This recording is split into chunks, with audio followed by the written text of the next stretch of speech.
Especiales ECO presenta Clases presenciales, 2 años después. Decía Nelson Mandela, la educación es el arma más poderosa para cambiar el mundo. Mi nombre es Jorge Iglesias Bloise y en este programa especial, Clases presenciales, 2 años después, tendremos la oportunidad de conocer los retos, las soluciones y lo que algunos han llamado la nueva era de la educación para Panamá.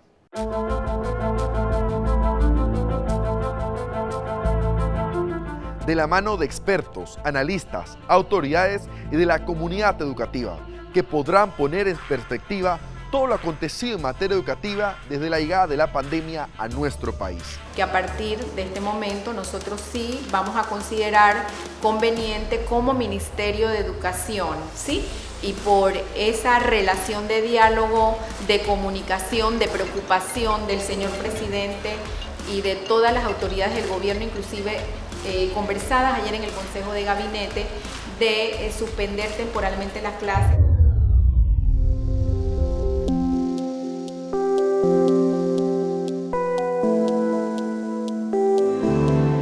Cuando se detecta el primer caso de COVID-19, un grupo de jóvenes, bajo el lema "La educación no para", deciden hacer frente a esta respuesta educativa para Panamá y el mundo.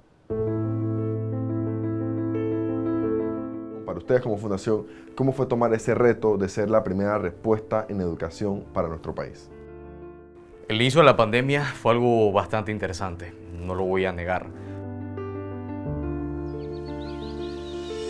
¿Qué pasa cuando se tiene que apagar la educación?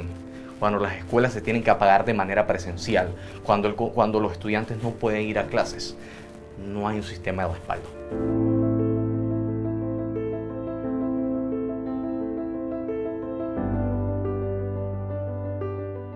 Porque la educación no para, punto. No, y ahí empezó todo.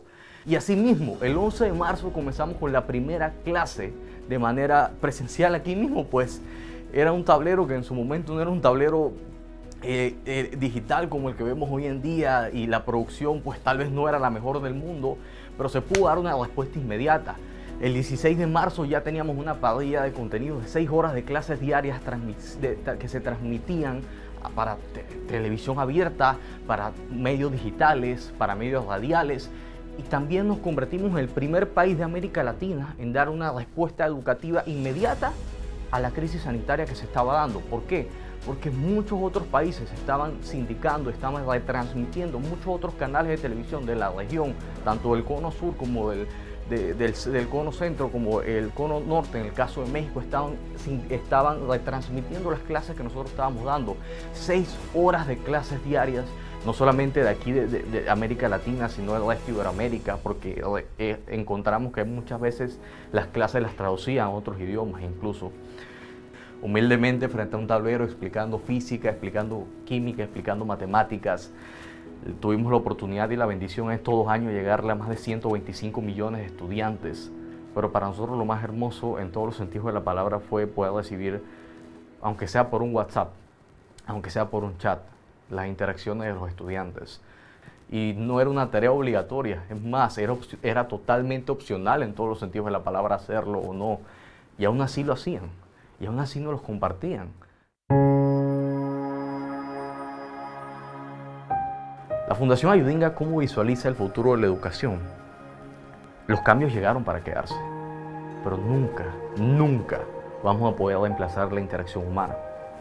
Nunca vamos a poder reemplazar esta interacción en la que pues, nos vemos las caras, en la que tenemos la posibilidad de encontrarnos, en la que tenemos la posibilidad de compartir opiniones.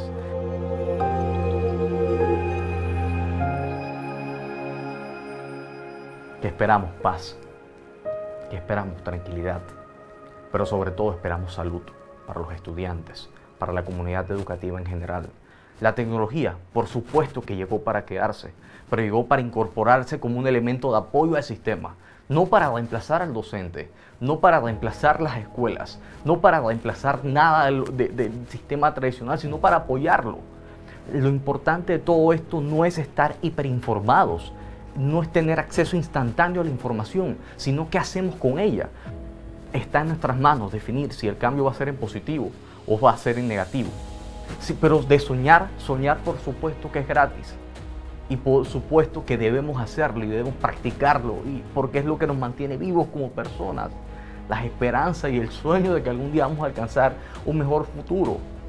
Que los estudiantes puedan tener una formación en el pensamiento crítico, que los estudiantes puedan aprender con conceptos, con explicaciones de la vida real, que los estudiantes puedan aprender el verdadero porqué detrás de las cosas que ellos están aprendiendo.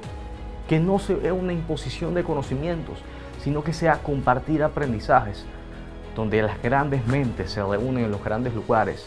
Y eso no necesariamente tiene que ser un salón de clases, donde 2 o más personas estén unidas, compartiendo conocimiento, compartiendo información. Ahí habrá un aula de clases. Ese es el futuro que nosotros vemos para la educación. Una educación más abierta, una educación más libre, una educación que nos enseñe a pensar. Porque nosotros no hemos venido a formar borregos, nosotros hemos venido a formar leones, a formar tigres del pensamiento crítico, que cuestionen las mismas bases y las estructuras de todas las cosas que hemos dado por hecho a lo largo de estos 300 años del modelo educativo tradicional.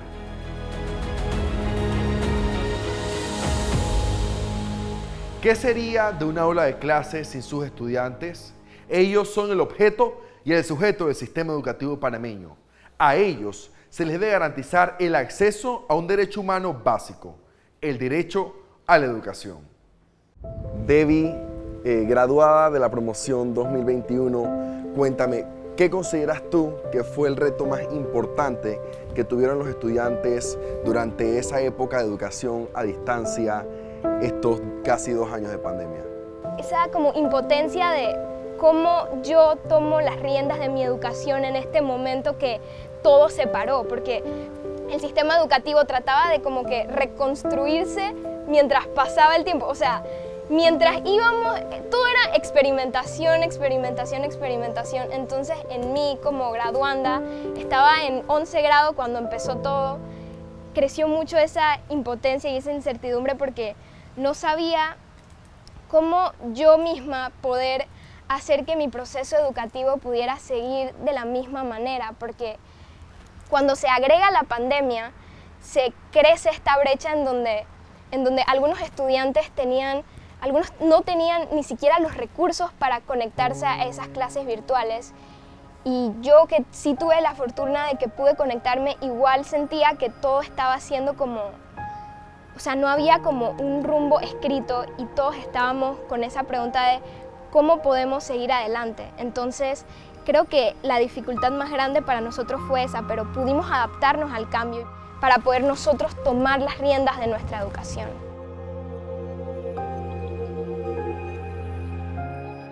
Eres una de las fundadoras del proyecto Ambia. Cuéntame de qué consiste este proyecto y cómo nace durante estos meses también de la pandemia. Ambia, que significa Amigos en Movimiento por la Biodiversidad e Incidencia Ambiental, es un proyecto que nace en el Laboratorio Latinoamericano de Acción Ciudadana, donde nosotros, que somos 9 jóvenes de diferentes partes del país, nos unimos para realizar un proyecto que verdaderamente tuviera incidencia ambiental y educativa en nuestro país. Y nuestro objetivo es brindar una educación ambiental que esté basada en la incidencia, en misiones, juegos, y que la entreguemos para niños que están viviendo en zonas rurales de difícil acceso, donde esta educación no estaba llegando previamente, ya sea por la pandemia, por la brecha digital o la brecha educativa de nuestro país. Esta es mi misión para salvar el planeta. Julián, tuviste la oportunidad de acceder a la educación durante la pandemia. ¿Cuál fue el principal reto para ti? Comenzando por la conectividad, situaciones de biblioteca y etcétera, situaciones que no cabe duda de señalarlo, pues. Y obviamente en situación de pandemia esto se ha acentuado, sobre todo esta situación, y es un reto muy grande que ha sido no solo para mí, sino también para todos los compañeros de la comarca. La situación ha sido demasiado complicada, comprendiendo la realidad de esa conectividad que no han tenido. Y bueno, yo sé que muchos han perdido la clase, no han podido acceder, otros se retiraron, y es una situación muy difícil. Debemos entenderlo, pues, de cómo está la educación en nuestro país. Durante esta pandemia tuviste la oportunidad de participar en 2 proyectos. Cuéntanos primero cómo fue tu experiencia en Alfadi. Fue un reto muy grande. Me acuerdo que hay compañeros que no dormían todas las noches para poder hacer un documento, para poder asistir, y tempranito a las 6 de la mañana escribiendo y que tenemos que trabajar. Y bueno, sobre todo trabajamos por el bien común, eso es lo importante. Julián, también participaste en otro programa que propulsó la Embajada de Estados Unidos en nuestro país llamado SUSI. Cuéntame, ¿cómo fue la experiencia en este programa? Me quedé con una experiencia muy brillante, como hablaron de igualdad de género, etcétera, etcétera. Y yo cuando me pongo a investigar, a averiguar, y en nuestro país el porcentaje es de 70% de desigualdad de género en nuestro país. Entonces, por eso es una problemática que se debe tratar con emergencia. Y en las condiciones vulnerables dentro de nuestra comarca la situación es más complicada todavía. Por eso considero que trabajando juntos, unidos, por ese empeño o ese sueño que queremos. ¿En qué crees que se debe unir todo el país? Docentes, estudiantes, directores, padres de familia. ¿Cuál crees que debe ser la meta que nos debemos plantear todos para poder dar un primer paso para alcanzar esa educación de calidad? Trabajándolo desde el sistema educativo. Sobre todo proporcionar dentro del marco de la educación, no simplemente se pueda basar en el tema teórico o por lo que se han dado tradicionalmente, claro, sino buscar esa estrategia de cómo capacitar a los jóvenes en liderazgo, al igual como se ha hecho. Imagínense, nada más fui por 2 meses en el programa SUSI, pero he aprendido, he visto cómo hacer los proyectos, accionar. Entonces, trabajando así desde docente y en todas áreas, yo considero que nosotros podemos llegar a esa solución.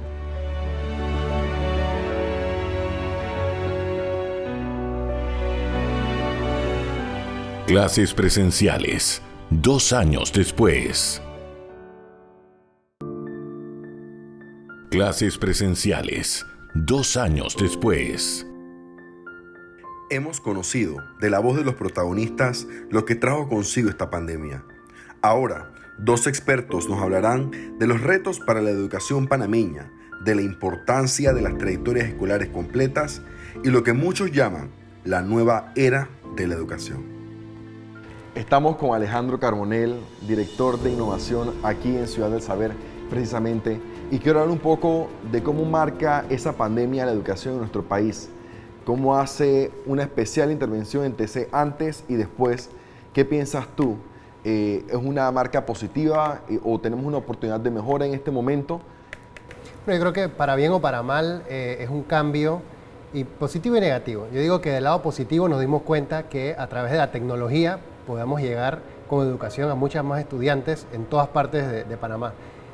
Pues para mal, no estábamos preparados para esa conectividad necesaria, pero sabemos que lo podemos hacer, sabemos qué es lo que necesitamos y yo creo que es lo importante, ¿no? ¿Qué piensas de la educación, el nuevo modelo de educación o la nueva era de la educación, de lo que muchos expertos mencionan a raíz de esta pandemia? ¿Panamá podrá seguirle el paso o estamos todavía un poco, digamos, rezagados de eso que estamos buscando en innovación educativa? Yo creo que estamos rezagados todavía. Yo creo que hay entidades, hay colegios, universidades que sí están avanzando a la velocidad que se requiere, avanzando a la velocidad del mundo, pero todavía estamos un poco rezagados. Sabemos qué es lo que tenemos que hacer, qué es lo importante, sabemos qué es lo que necesitamos, todo el tema de conectividad, cómo le llegamos a cualquier persona, no importa si está en una comarca, no importa si está en la capital. Quizás falta un poco de ganas de algunas personas, diría yo, pero por lo menos creo que estamos en el camino correcto, sabemos qué es lo que hace falta. Una solución, una propuesta en la que Panamá debe innovar en este momento en la educación. Cambios de currículum, la educación tiene que ser más integral. Definitivamente es importante todo el tema de matemática, español, lectura, pero ¿qué pasa con todos estos otros valores? ¿Qué pasa cuando estos estudiantes se gradúan? Creo que también es importante. Un paso bueno fue la aprobación de la ley que permite la educación de emprendimiento en las escuelas desde primaria. Esto definitivamente es un paso adelante y creo que debemos ir en esa dirección. ¿Cómo hacemos algo más integral para los estudiantes?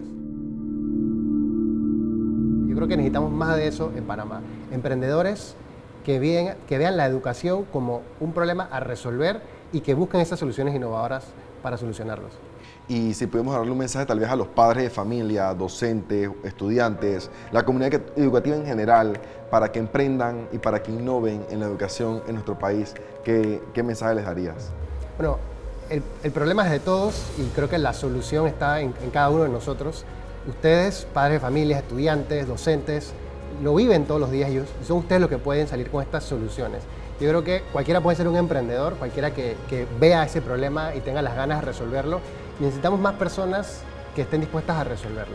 Yo creo que el mensaje es ese, busquen esas soluciones, estén abiertas a probarlas también. ¿Considera usted, fue la pandemia una oportunidad de cambio en la educación? Más que una oportunidad de cambio en la educación, fue cambiar todos los paradigmas.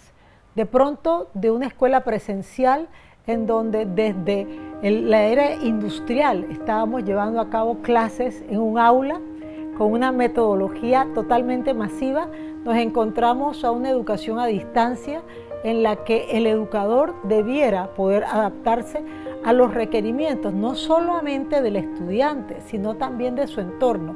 Eso implica cómo puede conectarse a distancia, si es con un módulo, con la televisión, con la radio e incluso, por supuesto, con la tecnología. Cambiaron absolutamente todas las reglas y el educador tuvo que decidir si efectivamente es un líder pedagógico a distancia o era una persona que solamente podía impartir clases a nivel presencial.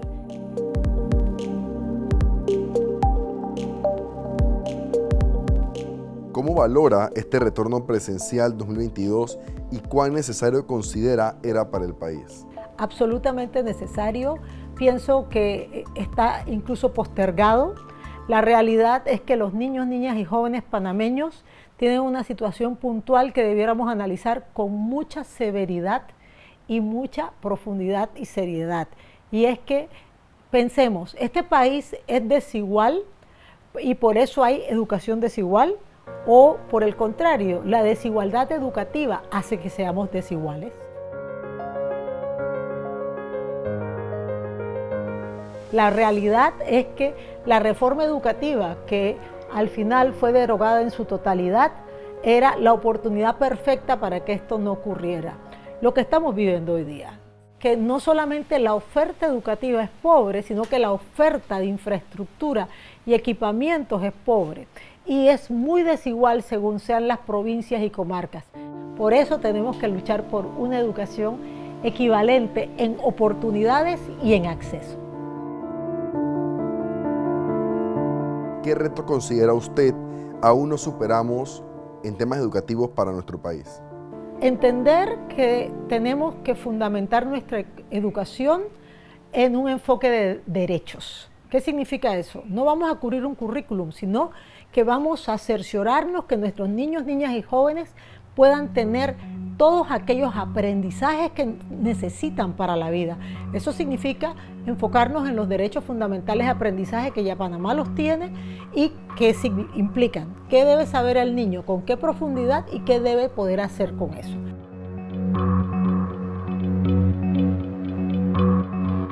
Primero, entender que la presencialidad no es una panacea.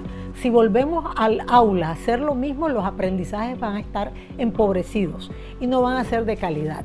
Segundo, comprender que tenemos que medir el impacto de los 24 meses sin clases presenciales. Eso implica que se deben hacer pruebas estandarizadas por parte del Ministerio de Educación y también formativas por parte de los educadores para comprender dónde están las lagunas.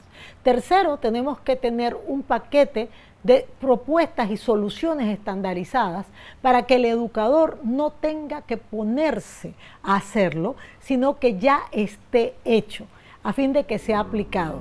Y por el otro lado, comprender que probablemente haya diferentes niveles de aprendizaje en un aula, debido a que no sabemos cómo fueron los ritmos de aprendizaje en los hogares.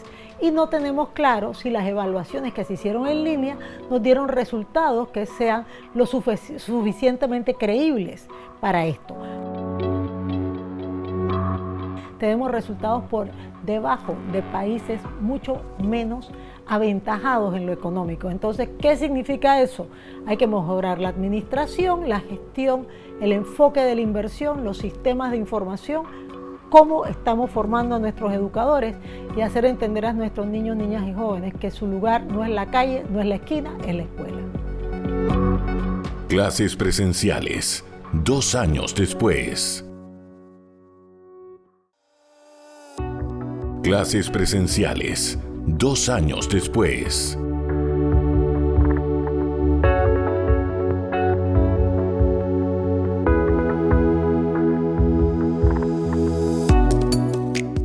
Cualquier transformación educativa debe ir acompañada de varios elementos: decisiones basadas en la ciencia, del respaldo de la comunidad educativa y de la sociedad civil. Diversas iniciativas han surgido para dar respuesta a las necesidades del sistema educativo panameño desde la llegada de la pandemia. Gremios científicos, investigadores y sociedad civil se han unido para, sobre todo, dar apoyo irrestricto a la polémica del retorno presencial 2 años después. Estamos en la Escuela Villamilagro, Panamá Norte, una de las escuelas que forma parte del plan que lleva adelante el movimiento Todo Panamá. Señor Antonio, gracias por estar con nosotros. Tienen una campaña justamente apoyando el retorno presencial titulada Yo Regreso. ¿En qué consiste la campaña y, digamos, cuál fue la importancia de poder sumar esfuerzos justamente para este retorno este año 2022? Una de las cosas que nosotros hemos entendido a lo interno de Todo Panamá es que el impacto que ha tenido la pandemia no se limita solamente a la parte salud, sino que también ha impactado otros aspectos de la sociedad. El tema educativo es uno de los más golpeados y es muy difícil todavía medir el impacto que eso va a tener sobre la vida de esos jóvenes y sobre el futuro del país. Y hemos decidido avanzar con esta iniciativa que hemos llamado Yo Regreso, y esta iniciativa tiene varias aristas. Una es poder ayudar con todo el tema de los protocolos de bioseguridad, con equipo de protección personal que queremos traer para las escuelas, para que los docentes y los niños puedan estar bien equipados para ese regreso a clases. Y también hacer énfasis en que esto no es solamente un tema de docentes y de alumnos, es un tema también de muchos otros actores de la sociedad civil, de la sociedad panameña. ¿Nos podría mencionar algunos de esos cambios que se han hecho, digamos, en temas educativos que cree que ha sido una oportunidad justamente, y otros retos que aún nos falte como país y que justamente el movimiento está trabajando para ello? Bueno, yo creo que la oportunidad está puesta sobre la mesa. O sea, las crisis siempre son una oportunidad para reinventarnos. Yo lo que siento es que en este momento estamos por regresar a algo muy básico, que es regresar a las aulas. Esa es la oportunidad. Parece mentira, pero si antes de la pandemia Panamá tenía retos importantes en temas de educación, ahora después de la pandemia estamos volviendo a lo básico, y es poder retomar el regreso a las aulas para entonces, una vez que logremos eso, enfocarnos en todo lo que es la calidad de la educación, que es un reto que todavía seguimos teniendo.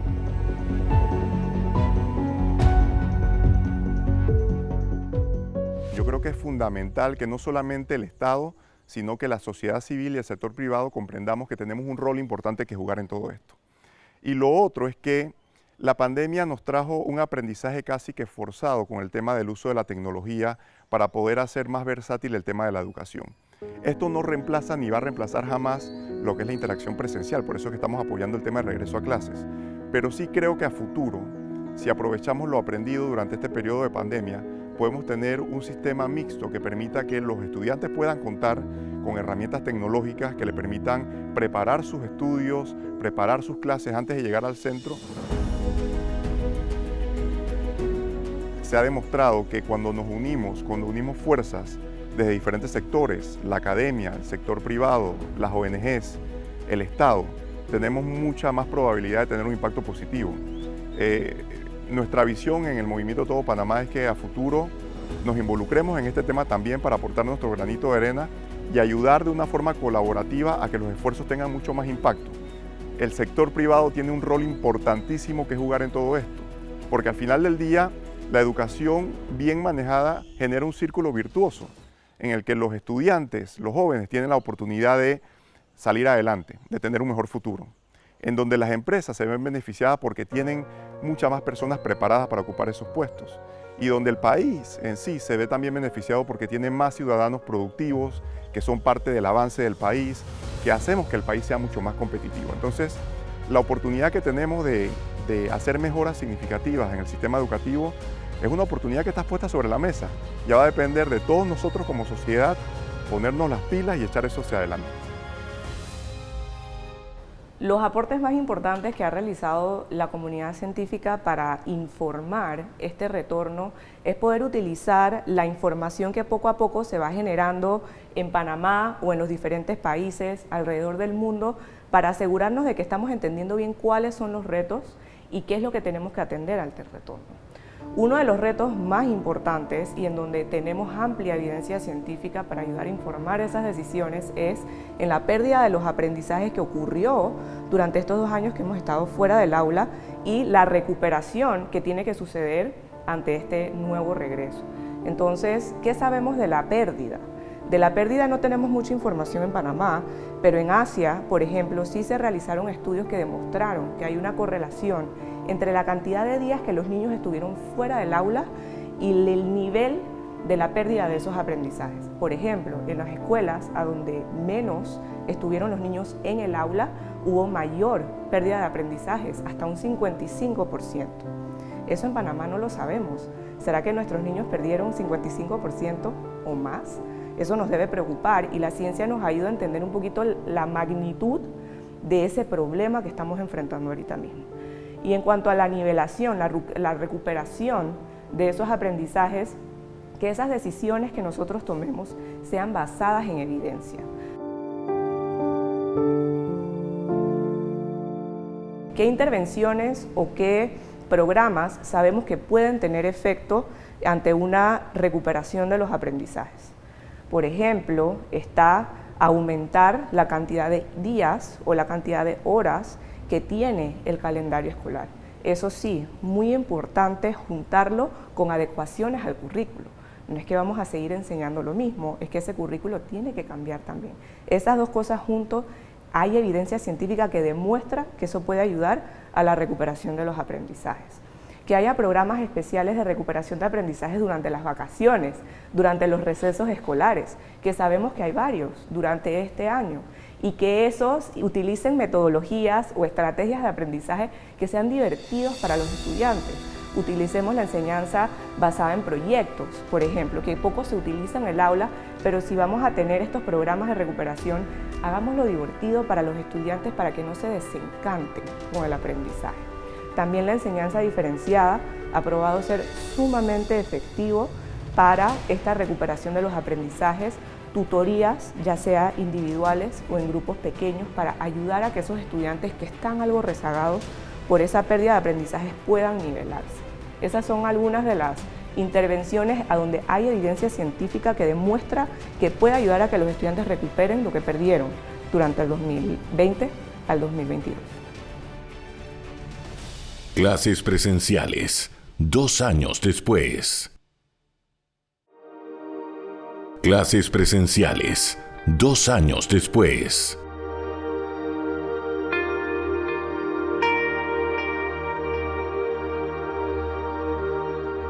Notando mi pasión por el tema, en clases, mi teacher me decía: Jorge, la educación es una mesa de 4 patas. Meduca y directivos, docentes, estudiantes y padres de familia. Cada uno debe asumir su responsabilidad del 25%. De lo contrario, la mesa se va a caer.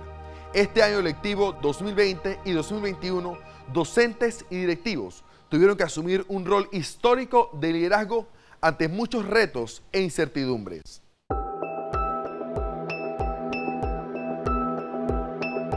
¿Cuáles fueron esos retos de la educación a distancia? ¿Qué aprendizajes y oportunidades de cambio nos queda? ¿Considera usted la pandemia como una oportunidad de cambio en la educación desde su punto de vista como docente? La pandemia evidentemente fue nuestro acelerador en el cambio. ¿Por qué? Porque teníamos el mundo digital frente a nosotros y el hecho de entrar en este periodo de emergencia de salud nos hizo entender lo necesario, urgente y emergente que era trabajar con ella para poder conectarnos con nuestros estudiantes. ¿Considera usted que entramos a una nueva era en la educación en Panamá? Definitivamente entramos en una nueva era de la educación aquí en Panamá. Lo que veíamos como la tecnología, la conexión mundial, cómo nos podíamos conectar, ya está dentro de nuestro proceso educativo. Nosotros no podemos dejar de un lado como reto el tener la conexión en estos momentos, utilizarlas y acercarnos más a los procesos de conocimiento que debemos impartir dentro del aula de clases.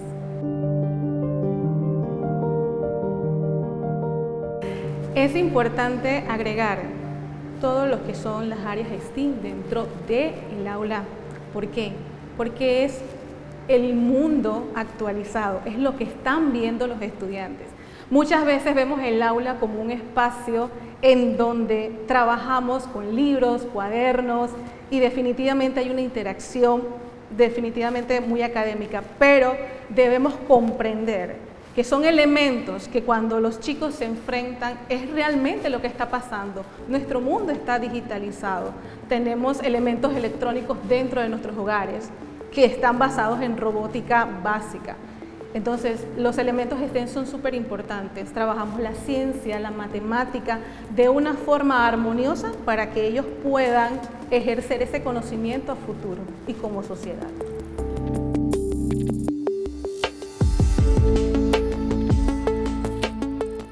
Profesora, ¿considera usted que hay un centro educativo diferente al que tenía antes de la pandemia? Antes de la pandemia, claro que sí, tenemos un centro educativo diferente para este año 2022. Con esta estrategia Yo Regreso, para que nuestros niños estén en el aula de clases, nos sentimos totalmente contentos. Los docentes han tenido que innovar, han tenido que reinventarse, han tenido que buscar esas técnicas, metodologías para que nuestros niños pudiesen adquirir esos conocimientos. Con el tema administrativo también va a ser algo diferente. Antes manejábamos la papelería en el centro escolar, ahora podemos utilizar todo el recurso tecnológico para poder tener los datos necesarios a tiempo y poder nosotros cumplir con este sistema educativo tan necesario para que nuestros niños sigan creciendo en el proceso de enseñanza-aprendizaje.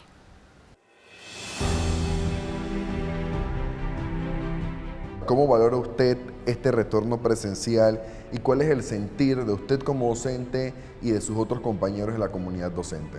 Nos sentimos totalmente contentos de poderlos tener nuevamente en nuestras aulas para que ellos puedan desarrollarse, puedan desarrollar sus habilidades, puedan desarrollar sus destrezas de la mano de toda la comunidad educativa, de los padres de familia que fueron un pilar fundamental en esta pandemia y que ahora van a tener la oportunidad de poder reforzarse aún más con estos equipos tecnológicos que aprendimos todos a utilizar en este tiempo que hemos estado fuera de clases. Por eso es que Yo Regreso es importante para nuestros niños, para nuestro país, porque la educación es el arma que puede desarrollar todo un centro educativo y un país también.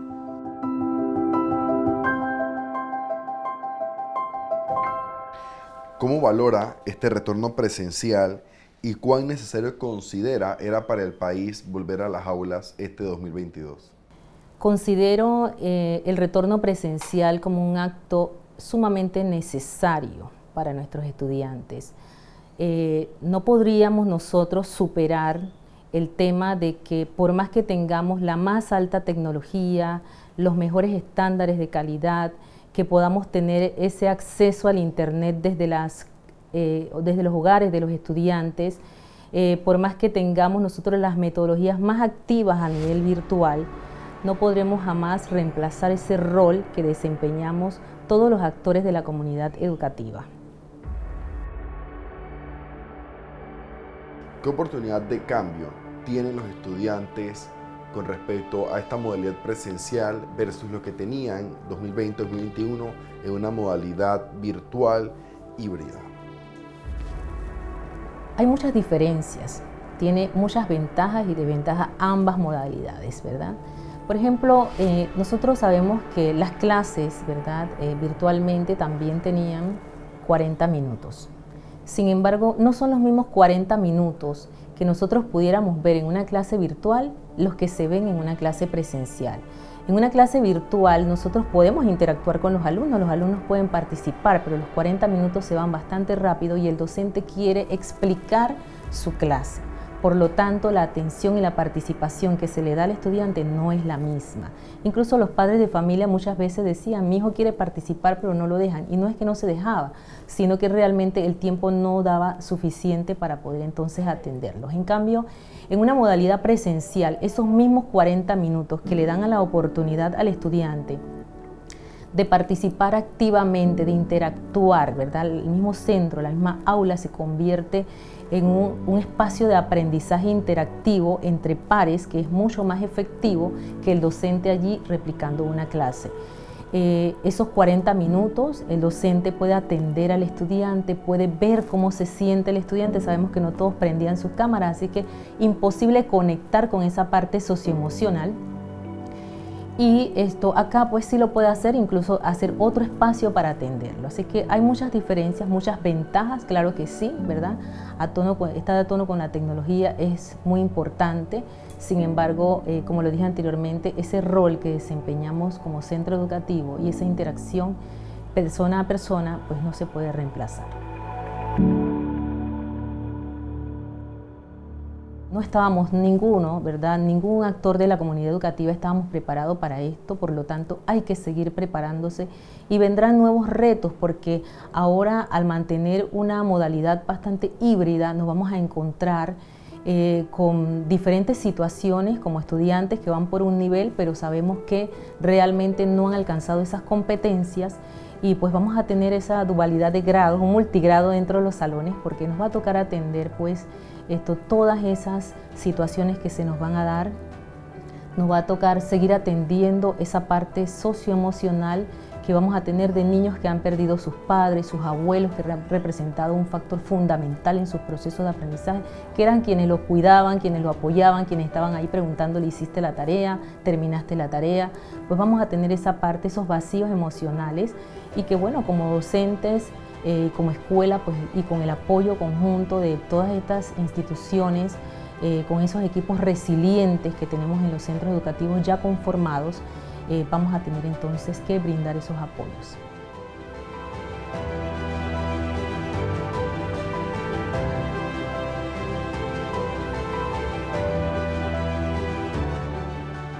Clases presenciales, 2 años después.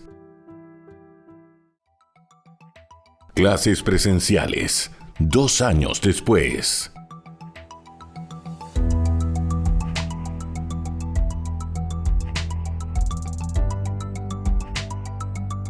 En tiempos excepcionales deben haber respuestas excepcionales. La cooperación internacional jugó una ficha clave en el desarrollo de una de las políticas educativas más importantes en las últimas décadas para nuestro país.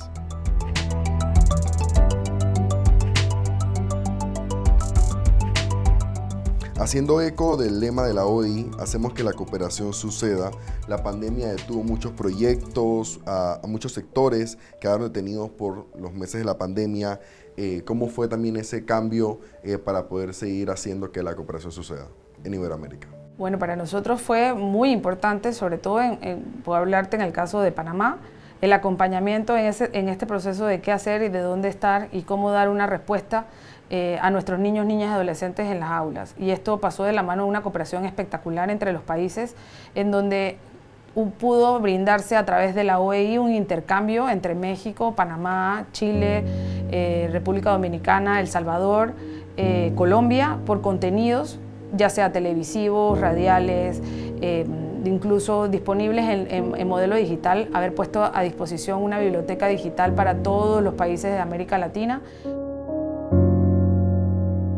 Sí es cierto, vimos un poco mermado por temas de presencialidad, que pudiésemos tener algún retraso en la aplicación de algunos de nuestros proyectos y tuvimos que algunas cosas reprogramarlas. Pero en temas científicos, por ejemplo, tuvimos mucho de cómo dar la comunicación correcta, cómo ayudar en algunos países mucho más que en otros sobre temas de educación en base a la misma pandemia o al virus. va mucho más allá de cómo damos las clases, cómo utilizamos las herramientas que están disponibles en el ciberespacio para poder que nuestros niños, niñas y adolescentes puedan aprender realmente los contenidos que son necesarios hacia una educación. Los padres de familia tienen que entender que esto no reemplaza la presencialidad de nuestras clases. Es tan importante volver a clases, sobre todo después de tanto tiempo de estar parados en Panamá, por ejemplo. 2 años sin clases presenciales, el estudio arroja que nos va a tomar 8 o 10 años que nuestros niños en el sistema nacional como está, puedan llegar a los contenidos que hemos perdido. Que Panamá haya liderado este proceso editorial es sumamente importante para el país porque hace que los contenidos sean propios, se puedan adaptar, se puedan mejorar y se puedan utilizar y modificar con la regularidad y la necesidad que requiere el docente y los aprendizajes de nuestros niños, niñas y adolescentes en Panamá. Esto con resultados o luego de los resultados de las pruebas que hemos obtenido, las pruebas PISA, las pruebas TERCE, las pruebas CERCE y resultados internacionales, la calidad de la educación también pasa por los contenidos que enseñamos en nuestras aulas. Y ahora ese contenido no solamente es digital, sino que es propio del país y no depende de algún proceso de compra y venta de contenido, sino que es propio del país. En este especial hemos hecho un recuento desde la voz de ONGs, sociedad civil, docentes, directivos, estudiantes. Ahora, desde lo institucional, vamos a conversar con quien lidera la cartera educativa y su tarea con respecto a los retos asumidos para hacer frente a esta pandemia.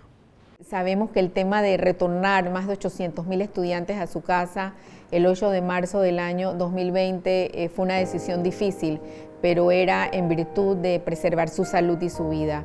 Así que nos unimos a esas decisiones que se dieron en la mayoría de los miles de escuelas en el mundo e iniciar ese proceso de gestionar una serie de recursos que iniciamos desde los recursos tecnológicos, generando primeramente más de 40.000 correos en menos de 3 semanas, donde creo que fue uno de los saltos más significativos, y ese deseo también de nuestros docentes, porque tenemos que reconocerlo, de empezar a buscar la forma de vincularse con el estudiante y vincular a la familia con el entorno escolar.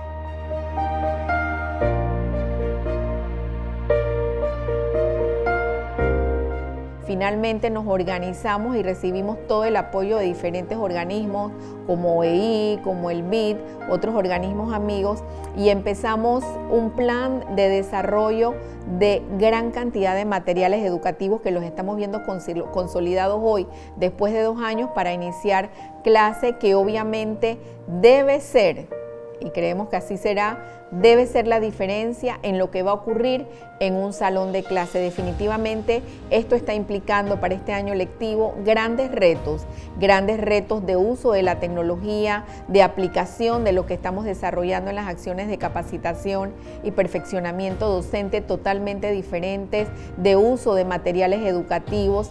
También un tema que se incorpora en el escenario como es bioseguridad, gestión de riesgo, protocolos y guardar una serie de medidas para preservar la salud y tomar las decisiones.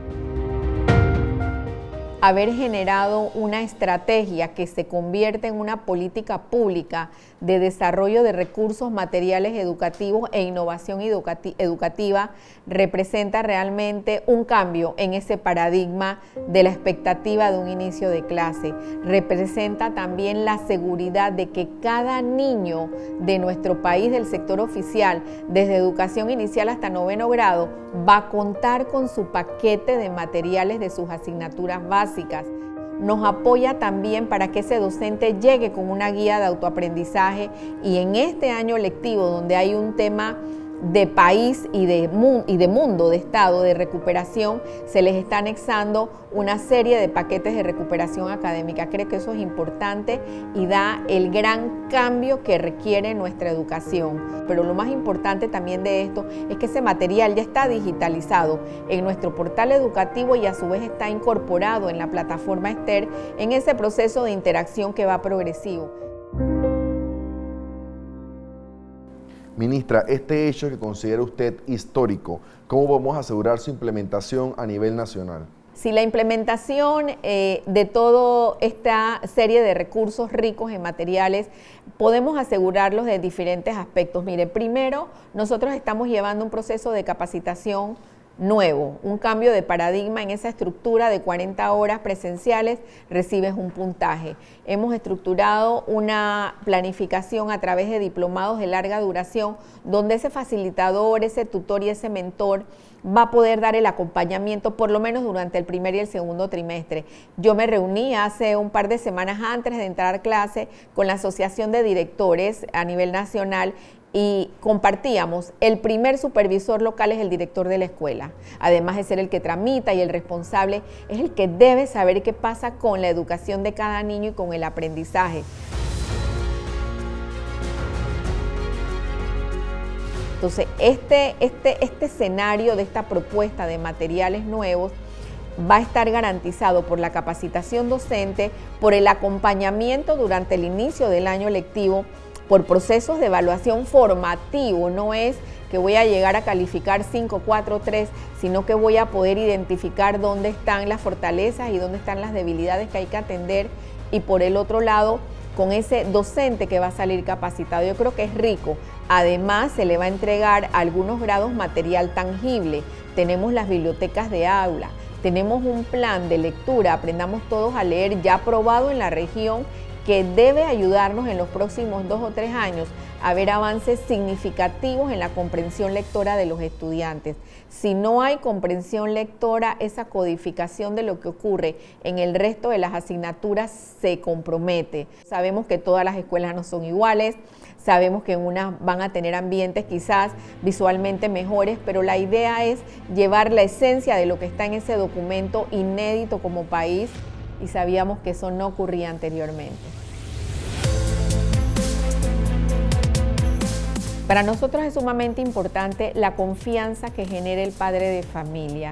Es un actor vital en este proceso de retorno, porque ese niño no solo recupera un entorno físico, que es vital, recupera la interacción social con sus pares, recupera esa relación de protección cuando tiene un buen maestro, recupera un entorno de protección, recupera esa alegría, por eso se llama el retorno de la alegría, de volver a un escenario donde se genera realmente lo más importante para su vida, luego de su familia.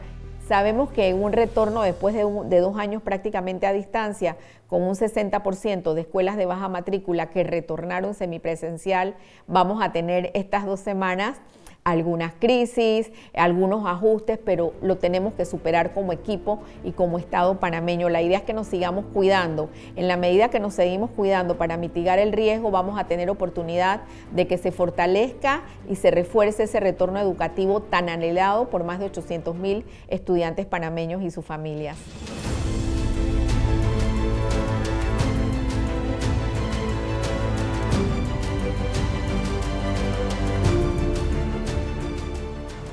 Mi sueño siempre ha sido poder ver en el futuro un Panamá en donde todos podamos ver que la educación en realidad se está tomando como aquella raíz, como aquella semilla que es lo que va a plantar una sostenibilidad tanto económica como social, y así es como debemos de ver nuestro país de aquí a 5 a 10 años, donde la educación sea el motor de nuestro país.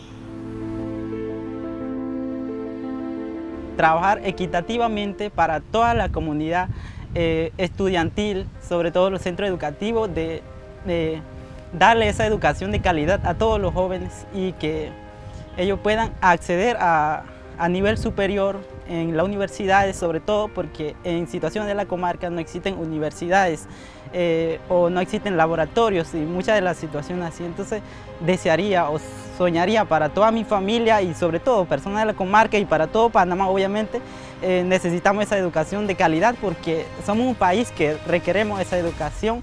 Hay mucho talento que se requiere trabajar por ello y explotar ese talento dentro de nuestra comarca, también a nivel de todo el país. Si pasaron estos 2 años de pandemia y no cambiamos para mejor como sociedad y no logramos generar un mejor sistema educativo, al final creo que no aprendimos nada. Y la mejor forma de honrar la memoria de esas personas es cambiando y mejorando en honor a aquellos que ya no están. Por varios meses, Panamá lideró el país con mayor cantidad de días con las aulas cerradas. Con el retorno presencial, asumimos un reto que debe ser acogido por todos. La transformación educativa debe ser una responsabilidad asumida por cada panameño y panameña. Hay muchos temas pendientes, pero si cada uno logra involucrarse y asumir su rol, podremos aspirar a calar en los mejores resultados de logros en los aprendizajes. Es importante que la pandemia no solo haya sido un momento crítico para la educación, sino que haya sido una etapa de aprendizaje y de oportunidad para refundar el sistema educativo panameño. Más de la mitad de los estudiantes que ingresan al sistema educativo panameño no se gradúan. Si de ti dependiera que un estudiante alcance su meta, ¿lo harías? Toma acción, pues también depende de ti.